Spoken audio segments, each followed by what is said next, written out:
Olá, meus caros, voltamos então. Bom, no segundo plano de aula do segundo bimestre, salvo engano, plano de aula número 5, né? Então nós temos aqui, deixe-me ver aqui,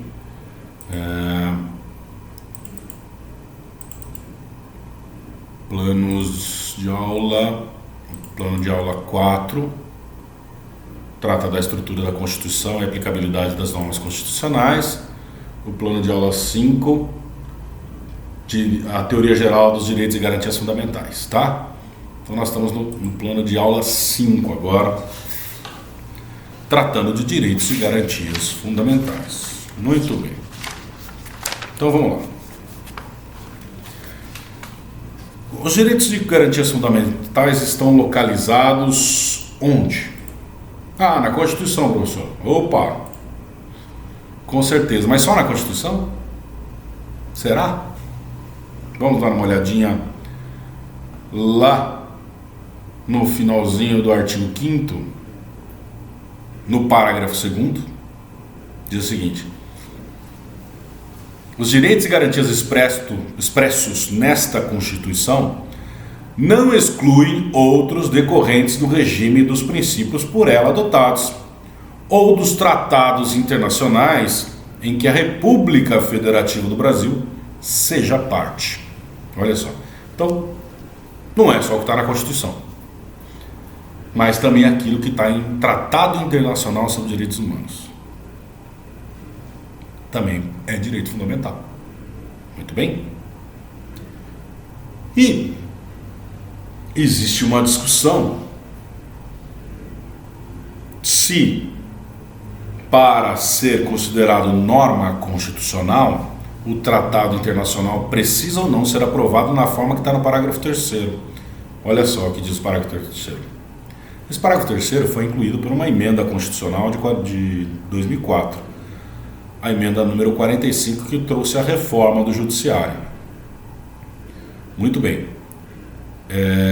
Esta emenda constitucional, como eu disse para vocês, é de 2004. E antes disso, nós tínhamos o Brasil como signatário de vários tratados internacionais, inclusive do Pacto de São José da Costa Rica, tratados internacionais de direitos humanos, e que não foram aprovados na forma do artigo 3º, porque ele veio para a Constituição depois. E ele diz o seguinte: os tratados e convenções internacionais sobre direitos humanos que forem aprovados em cada caso do Congresso Nacional em 2 turnos por 3/5 dos votos dos respectivos membros, serão equivalentes às emendas constitucionais. Olha só, então, para ser emenda à Constituição e para ser Constituição, portanto, o Tratado Internacional de Direitos Humanos precisa ser aprovado como se fosse uma emenda, né? Nós já vimos aqui a atuação do poder constituinte reformador através da emenda. Como é que se dá a emenda? Votação em ambas as casas, com 3/5 dos seus respectivos membros aprovando para que haja uma alteração da Constituição. É justamente esse o quórum previsto no parágrafo 3º.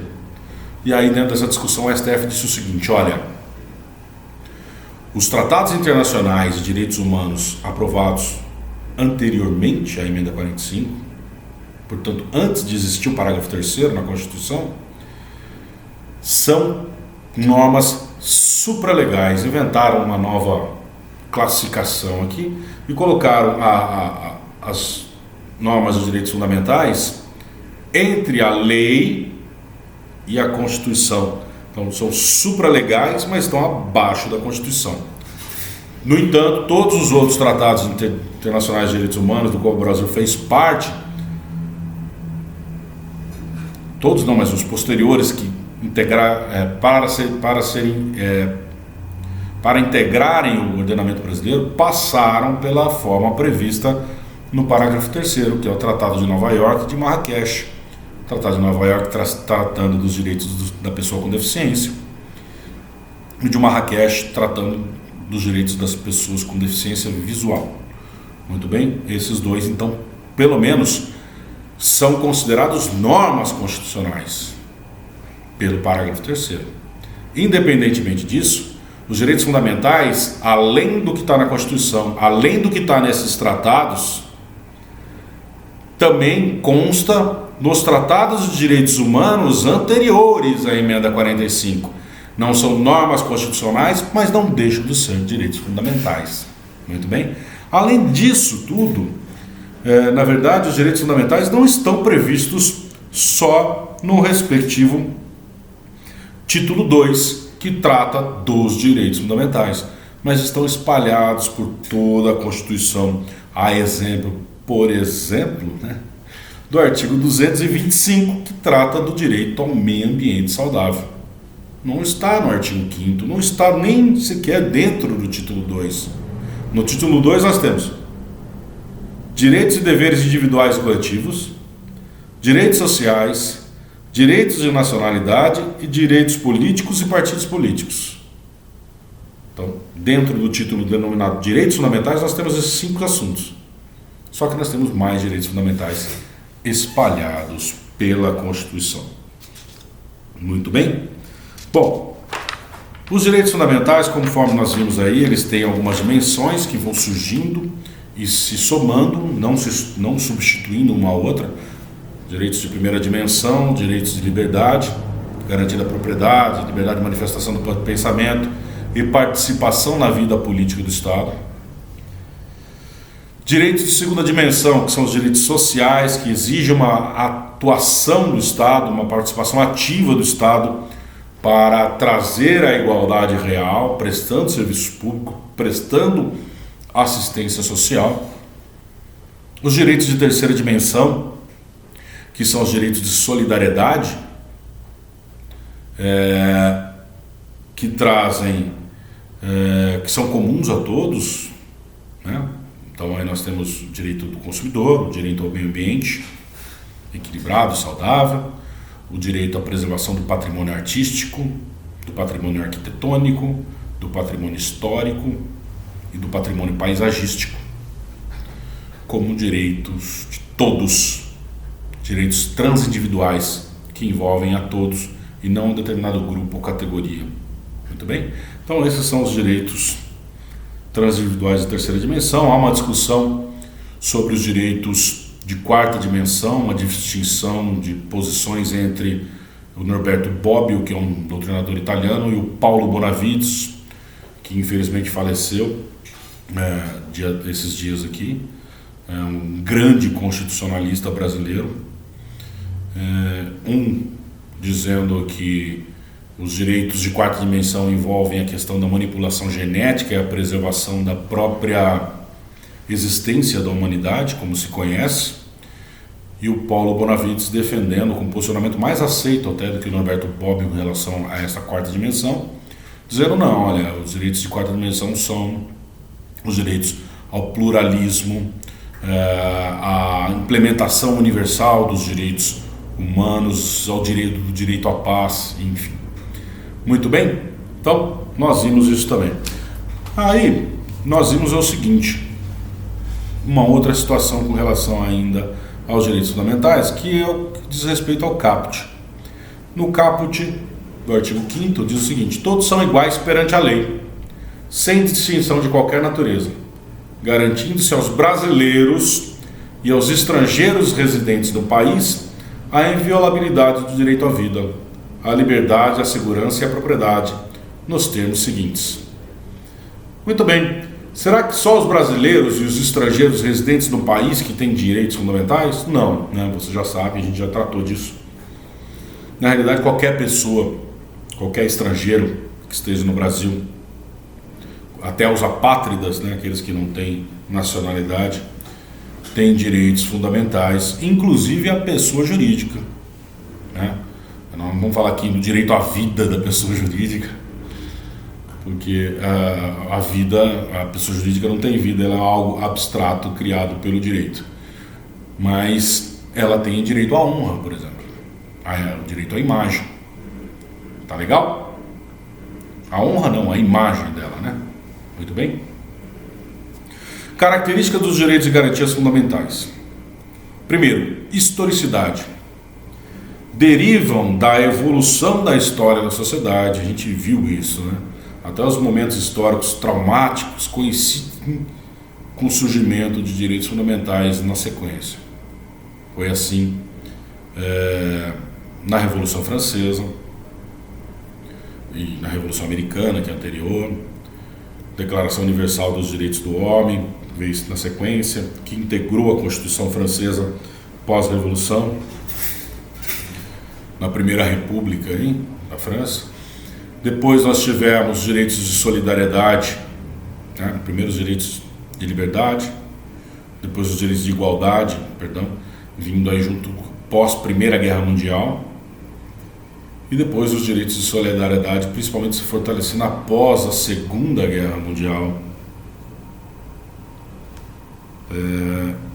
Então, a evolução dos direitos humanos está totalmente ligada à história da humanidade. Universalidade significa que os direitos humanos, existe um núcleo mínimo que deve ser universal e que abrange a todos. Onde há direitos fundamentais, um rol de direitos fundamentais extenso, esses direitos fundamentais devem se aplicar a todos de forma igual. Além do mais, deve existir em cada estado um núcleo mínimo de direitos fundamentais para a proteção da dignidade da pessoa humana. Então é esse sentimento de universalidade. Inclusive existe pressão internacional de estados independentes em relação a outros estados para a proteção dos direitos fundamentais. Limitabilidade. Olha só, os direitos fundamentais são ilimitados? Não, eles são limitados, são relativos, são relativizados. E nós vimos algumas situações em que isso acontece. Nós temos a relativização dos direitos fundamentais pela legislação, né? Podemos até ter por emenda à Constituição, como acontece com a reforma trabalhista, com a reforma previdenciária. E desde que não se ataque o núcleo essencial e que não se tenha a tendência de abolir o direito fundamental, é possível a limitação. A limitação realizada pela legislação, ela deve seguir o princípio da razoabilidade e da proporcionalidade ou postulado da proporcionalidade. Que significa que quando eu limito um direito fundamental, eu viso isso, eu faço isso sempre preservando outros direitos fundamentais de um outro grupo ou de uma coletividade, né? de outras pessoas ou de uma coletividade, tá? Então sempre eu limito para garantir direito de outras pessoas ou de um grupo de pessoas, muito bem? De uma determinada categoria. Então é preciso nessa limitação que haja adequação, ou seja, eu vou ter direitos afetados e direitos satisfeitos. Os direitos afetados daqueles que tiveram restrição e os direitos satisfeitos daqueles que tiveram a satisfação desses direitos. Quando eu faço isso, eu tenho que, quando eu faço a limitação, essa medida de limitação tem que ser adequada para a satisfação. Eu tenho que atingir a satisfação, senão não tem adequação. Não adianta eu criar uma limitação de direitos fundamentais que não leva a nada, que não preserva outros direitos fundamentais ou outro direito fundamental. Além disso, é preciso que haja a necessidade, ou seja, existe outra forma de eu satisfazer um direito ou um grupo de direitos fundamentais sem que eu limite? Se existe, eu não vou limitar, né? Então eu preciso verificar realmente a necessidade e sempre buscar a forma menos invasiva. Olha, uma forma que limite ao mínimo, que essa limitação seja mínima em relação aos direitos ou ao direito que será limitado para a satisfação do outro direito, tá? É realmente necessário, e se houver necessidade, eu tenho que buscar que o menor grau de afetação dos direitos afetados. Além disso, tem que ter proporcionalidade em sentido estrito, ou seja, o grau de satisfação dos direitos preservados deve ser maior do que o grau de afetação. Se eu afetar absurdamente direitos fundamentais de uma categoria sensível da sociedade, de um grupo sensível da sociedade para satisfazer os interesses de poucos, interesses que não são tão diretamente ligados à dignidade da pessoa humana, eu não estou observando o princípio da proporcionalidade.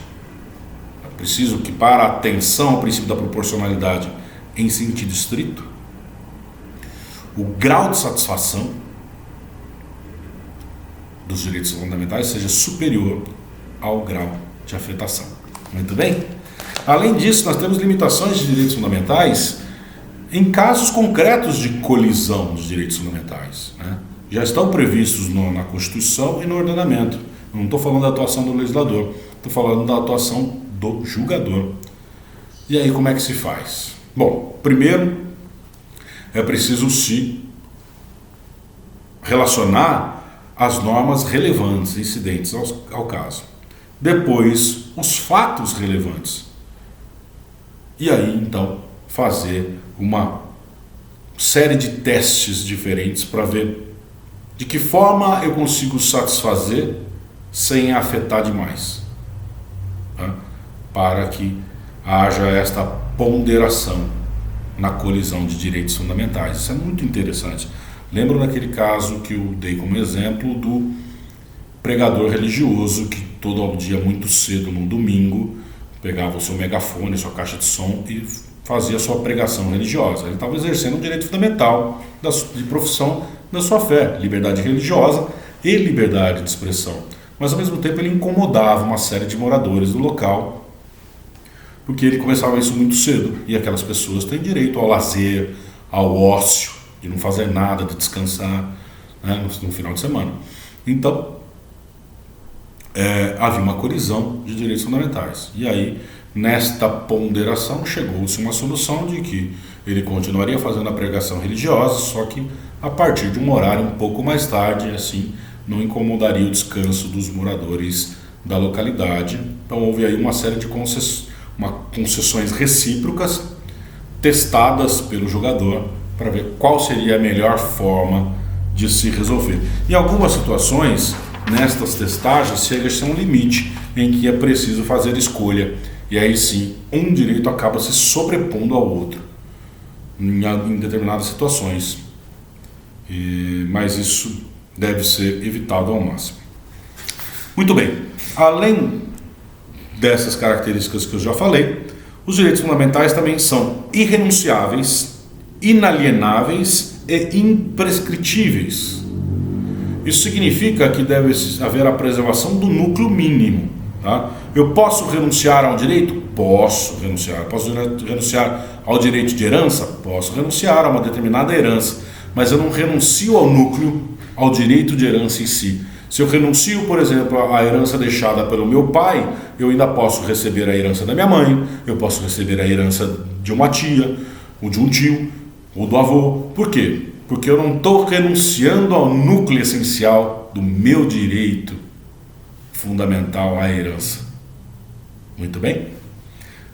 A mesma coisa se dá com direito, com a alienação.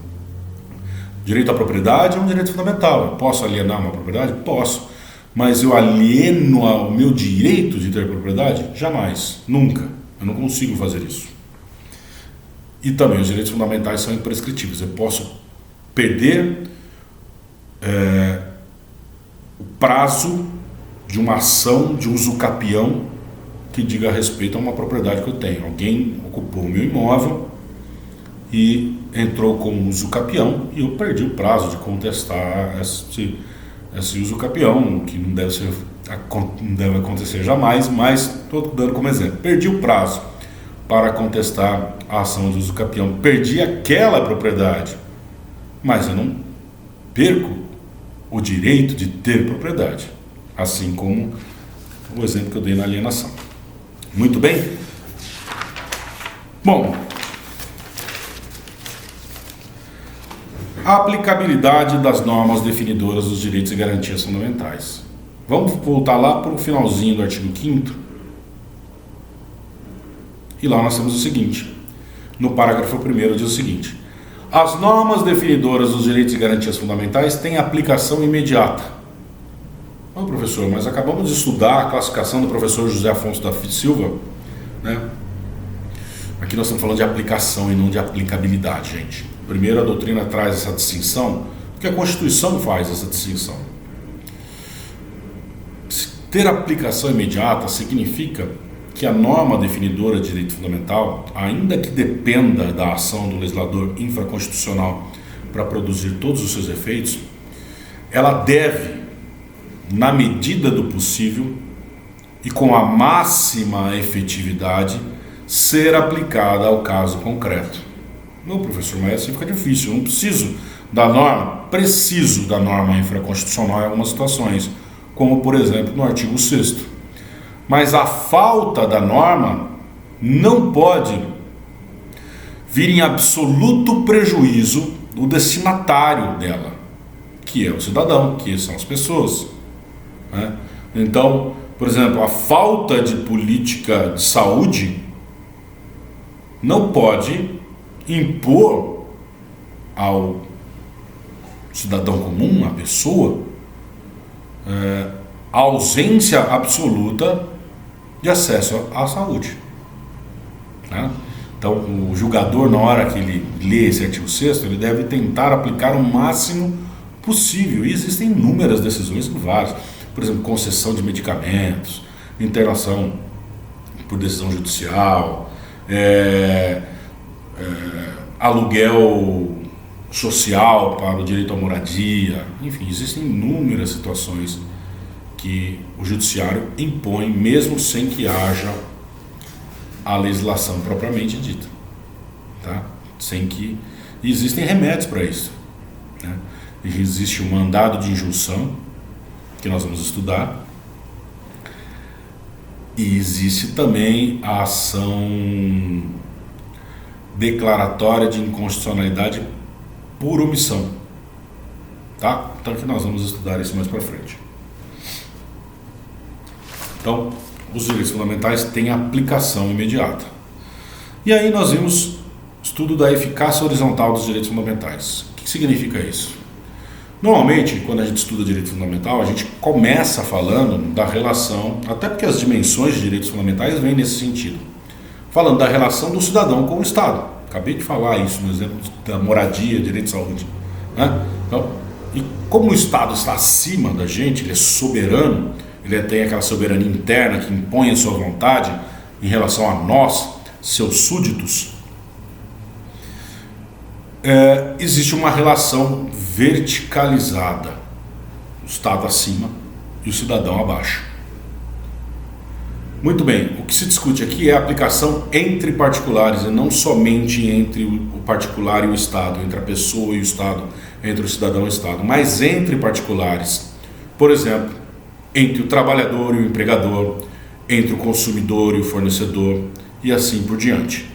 Alguns doutrinadores, quando analisam essas situações, dizem o seguinte: o melhor não seria chamar de eficácia horizontal, o melhor seria chamar de eficácia diagonal, porque quando nós estamos falando de uma relação entre trabalhador e empregador, eles não estão em pé de igualdade. O empregador está acima, então a relação é diagonal, e a mesma situação nas relações de consumo entre consumidor e fornecedor. Tá legal? Mas enfim, aqui nós estamos usando a nomenclatura que é mais popular, que é mais reconhecida, que é a eficácia horizontal. Alguns países não admitem a eficácia horizontal. Dizem o seguinte: olha, direitos fundamentais dizem respeito apenas à relação entre o cidadão e o Estado. Os Estados Unidos da América é um exemplo disso. Mas mesmo lá, a vedação do trabalho escravo é um exemplo de aplicação da própria Constituição, diretamente, de emenda da Constituição, diretamente a relação entre particulares, porque não diz respeito apenas ao Estado escravizando alguém, mas um particular escravizando ao outro, né? Então, mas lá eles têm essa visão: olha, direitos fundamentais é a relação entre o cidadão e o Estado e não se aplica nas relações entre particulares. Outros países admitem a incidência desde que haja legislação. Então Então eles entendem assim, a eficácia horizontal indireta. A eficácia horizontal indireta porque ela depende desta mediação. Exemplo clássico, o exemplo de quem adota esse posicionamento é a Alemanha. Então, posso ter a aplicação da norma constitucional de direito fundamental na relação entre particulares? Posso, desde que haja uma lei infraconstitucional mediando isso, dizendo, olha, nesse caso se aplica também nas relações entre particulares. E há outros países que adotam a teoria da eficácia horizontal direta, que não precisa, não exige legislação infraconstitucional fazendo essa colocação, olha, de que direitos fundamentais se aplicam nas relações entre particulares, mediante a existência de uma legislação. Não precisa da legislação. É o caso da Espanha, Portugal e Brasil. São exemplos desta teoria de adoção da teoria da eficácia horizontal direta, tá? Não depende de mediação, independentemente de legislação. E nós temos vários casos no Brasil reconhecendo a incidência dos direitos fundamentais nas relações entre particulares. Apenas um exemplo que eu trouxe para vocês já é a expulsão de um cooperado de uma cooperativa determinada sem que lhe seja garantido dentro de um processo administrativo movido na cooperativa o direito à ampla defesa e ao contraditório, o direito de se manifestar contra alguma acusação que tenha sido feita contra ele. Esse é apenas um exemplo. Muito bem?